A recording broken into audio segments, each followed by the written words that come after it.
How to fix Google Play Store always pending on Android phone. Hello guys, in today's video I'm gonna show you how to fix this problem easy and quick on Android phone. First, open settings and then scroll down until you find here apps, and then click apps again, and here type services and click Google Play services.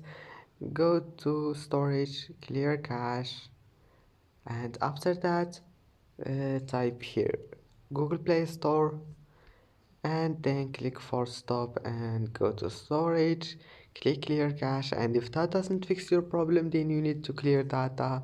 Just click clear data and click OK, and your problem will be fixed, but you will need to log in again to your accounts. And that's it for today's video. And if you like this video, please don't forget to like and don't forget to subscribe, and see you in the next video.